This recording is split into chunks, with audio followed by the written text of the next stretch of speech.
Hey everybody, it's Ryan. Welcome back to How Farms Work. We are in the pole shed out at my place, and wintertime means winter projects. So we're gonna be slowing things down and start doing some of the odds and ends around the farm. But I'm standing in the pole shed because I need to push the calves down into the lower lot. Travis and Dad are on their way here with the tractor, the manure spreader, and the deer steer, and they're gonna be cleaning out the pole shed while I'm doing some other things like cleaning up the JCB. So the pole shed lot is pretty sloppy. We need to get it cleaned up so that the cows aren't stepping in manure all the time. And they're gonna do that. They're gonna haul out what little is here. And then I wanna put together some panels that got delivered this week while I was mulching. According to the weather station, we got less than 1/10 of an inch last night, but the ground doesn't look dry enough yet to where we can hopefully go out and do some tillage. They're calling for clear weather for pretty much the next week or two. And we're hoping that we can still get out there and do something, albeit it is December. We just gotta hope that the ground doesn't freeze. Right now, the ground is no longer frozen, but that could change pretty easily. I'm gonna push the calves out. I need to move the bunk. I'm probably just gonna pick the bunk up and take it over to the machine shed so I can throw the corn in it over there. And I wanna put another patch on it. I see that they got the boards pushed down on the one side to keep the corn from being pushed out while it's in the bunk. I already put one patch along the one side of it, and it looks like the other end needs something. So let's push these guys out, and we'll open up the gate, come get the bunk, take it over, fix it, throw some corn in it, put those two panels together. Might possibly go put them in, depends how muddy it is down in the steer lot. But we'll see. It's crazy how fast these guys grow. They've only been in here a couple weeks, and I can definitely see that they're putting on weight.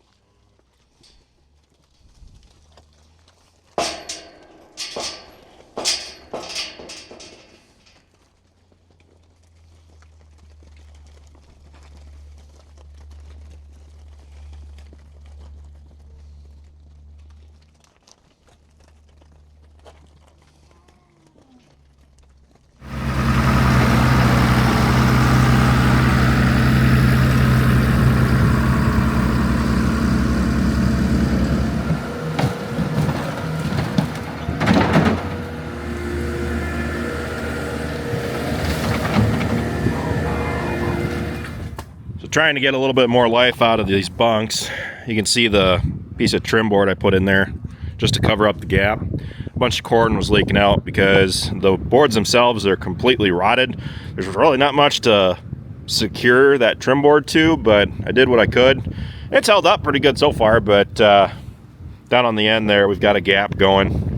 Down on that end, I actually moved this board up some, and I tried tweaking the bunk around best I could, but you can still see we got a gap on the side there. So not sure if I can do much to really fix that other than putting in a completely different board. I might end up doing that. Measure once, cut twice is my motto.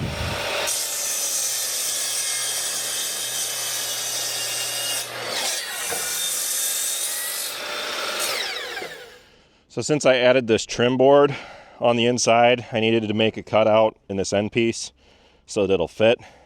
I just kind of eyeballed it.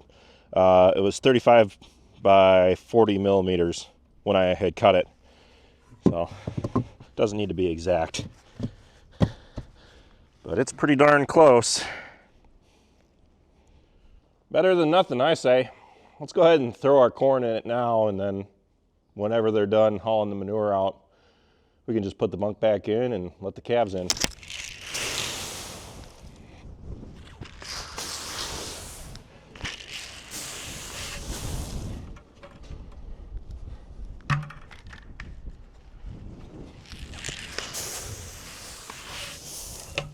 I decided to double down today, and I gave them 10 buckets instead of 9. And the reason you don't want to just drop in and give buckets and buckets of grain to your cattle without slowly easing them up to it is that you can give them what's called acidosis, or essentially they'll bloat and die.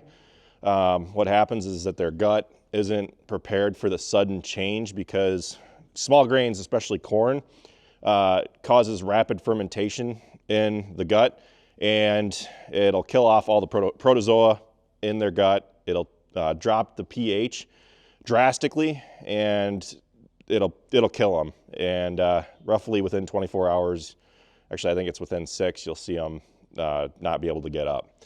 So it's something that you always want to make sure you're doing just very gradually.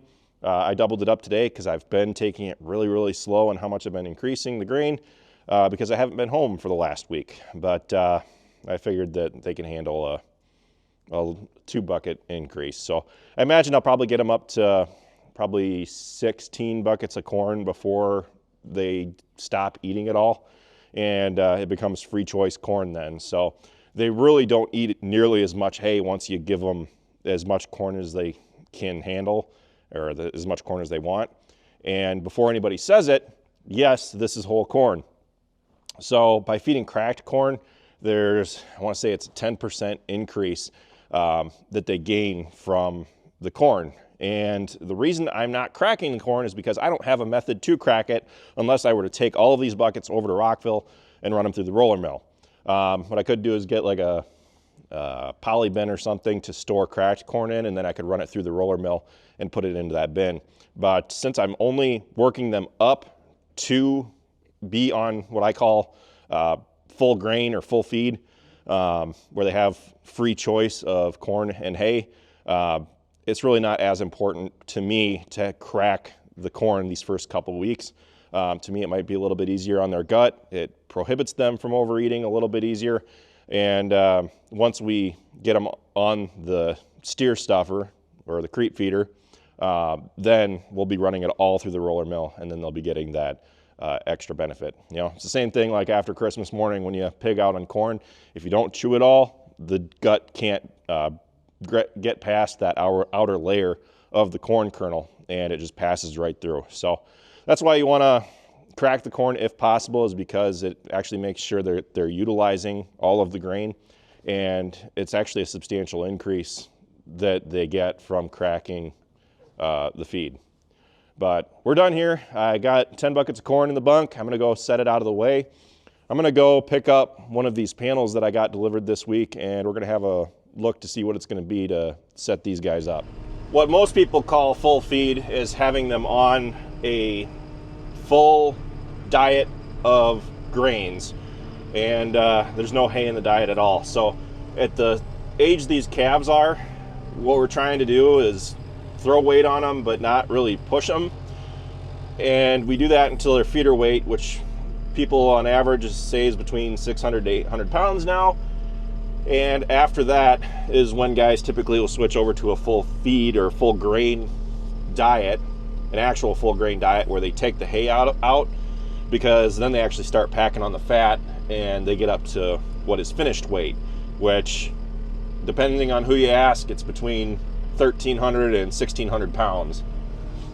If you guys remember last year, right around Christmas time, the weather took a turn for the worse, and I had to make an emergency windbreak for the cattle in the barnyard.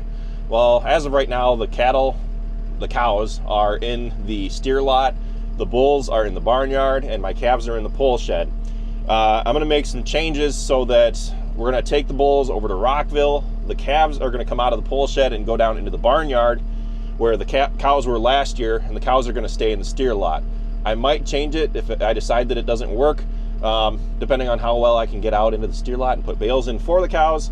I might switch them around again and put the calves down into the steer lot. But the way I look at it is, if the calves are locked into the barnyard, there's less area for them to run around to hopefully gain more weight, stay warmer. They don't, move away from the pack as much. I'm hoping by doing that it helps the calves gain weight faster. I haven't really had a problem with that in the past, but I like to experiment and just see. I was looking at getting a weight scale for the chute, but I decided that since I don't have any kind of shelter for the cows, that windbreaks are probably higher importance than just being able to track the weight of the animals. So I decided, you know what, I'm going to just go ahead and get 2 windbreaks, which these are $9.50 a piece. And I decided that that was more important than just getting a scale to throw on the chute just so I could track their weights. I'm sure this will help the cows very, very substantially in the winter months when the wind's blowing and snow's falling. Oh, it dented the tin a little bit when the wind gust caught it, but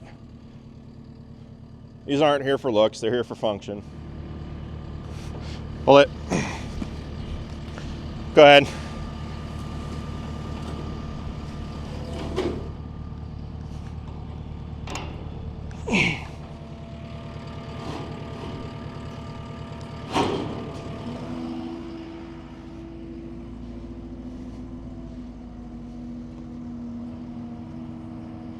I think these will work quite nicely.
The steers are back in the pole shed.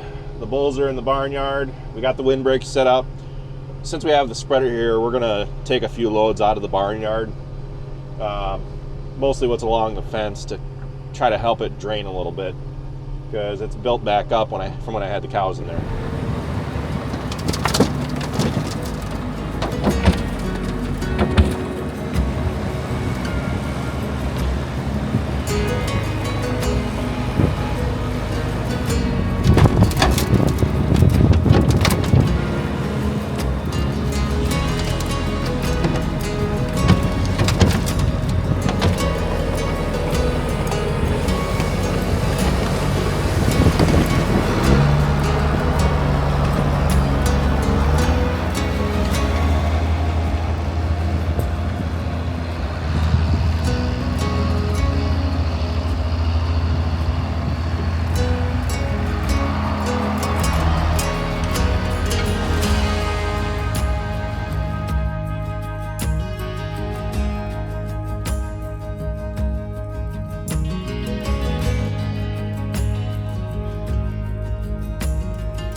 We're pretty far from finished, but we're wrapping this up for today.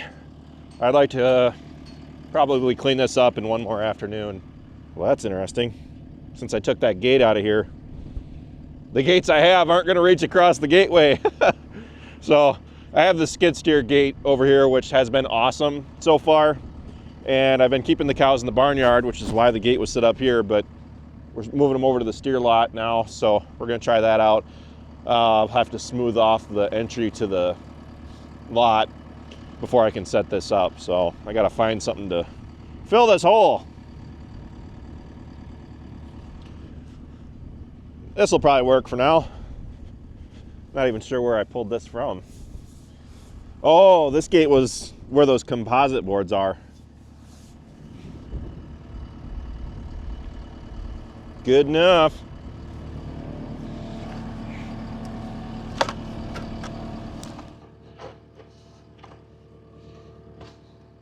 Hopefully those windbreaks go a long way for the cows this winter. I've been seeing a lot of people talk about how it's been such a mild winter so far. And truth be told, that winter hasn't even started yet. So there's a lot more time for us to get a lot of snow. But I'll take this, you know, I'll take it. Hopefully I can finish mulching this week and I can switch gears and work with the cows some. I need to preg check them. I need to work the steers through the chute, get them vaccinated, and just put everything away for the winter. But hopefully I can finish mulching and, you know, get to that this week, which they're not calling for any snow that I last saw, but we'll see. But for those of you who are looking for last-minute Christmas gifts, if you go to our website right now and order any How Farms Work merch, I can probably still upgrade you to priority. And if I ship them out tomorrow, depending on where you're at, you should still get them by Christmas. But go to our website if you're interested in any of our merch. And that's pretty much it for this video. So thanks for watching, guys. Be sure to check out all of our other videos. Be sure to like, comment, and subscribe. And be sure to follow us on Facebook, Instagram, TikTok, and Snapchat, all How Farms Work. And with that, I'll see you next time.